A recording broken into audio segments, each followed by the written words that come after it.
El día 19 de julio vuelve a aparecer Ortega en una acto ahí de celebración familiar que realiza ahora periódicamente. Y dentro pues, de ese larguísimo, aburrido y tedioso discurso, lo más importante y llamativo, por lo menos para mí, fue esa alusión a que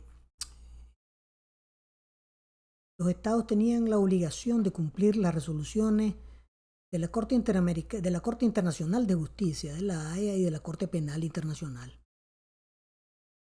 Interesante porque pues, Daniel Ortega tiene pendiente ahí una orden de la Corte Interamericana de Derechos Humanos que salió hace unos 15 días, en donde se ordena que libere a 25 presas y presos políticos que se encuentran en condición de enfermedad en sus cárceles, secuestrados por su régimen, por el régimen de los Ortega Murillo.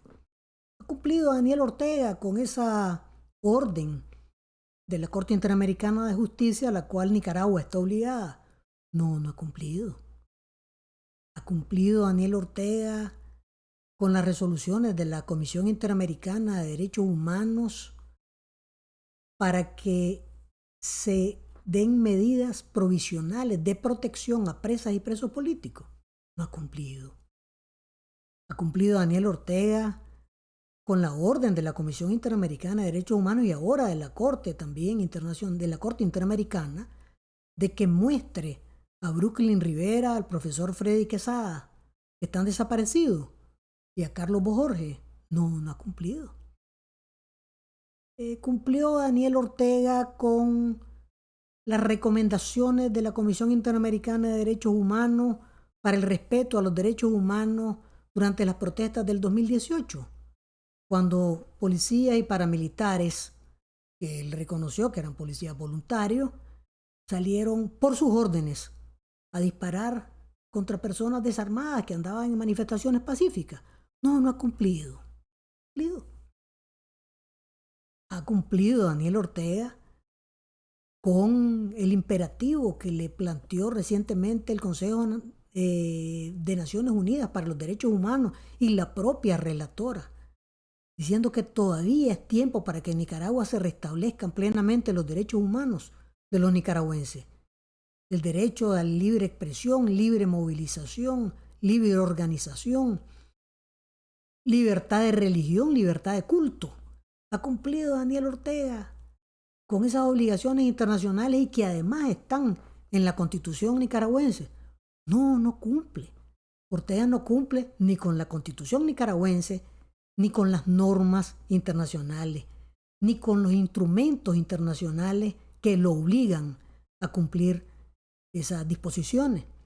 Entonces lo que vimos fue un Ortega candil de la calle y oscuridad de la casa, como decía mi mamá. Candil de la calle, la posición más cómoda. Ahí aparece, sangrando o aparentando sangrar por lo que pasa afuera, mientras le saca sangre a los nicaragüenses adentro. Candil de la calle.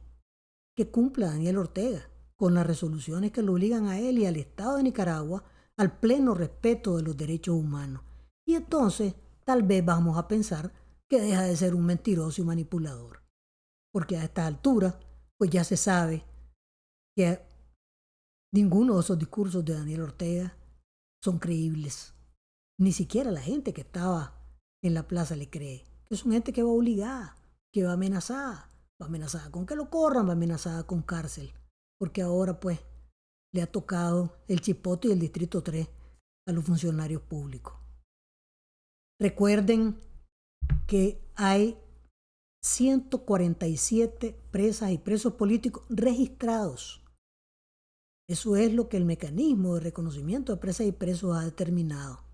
Y que esta semana la periodista Fabiola Tercero, que se dedicaba a alquilar libros, a vender libros, a cambiar libros, es decir, una actividad para ganarse la vida, fue secuestrada y se encuentra secuestrada por el régimen de los Ortega Murillo y debe ser liberada.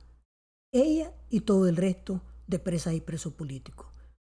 Recuerden, dependen de nosotros que presas y presos políticos que se encuentran en las cárceles de los Ortega Murillo sean liberados.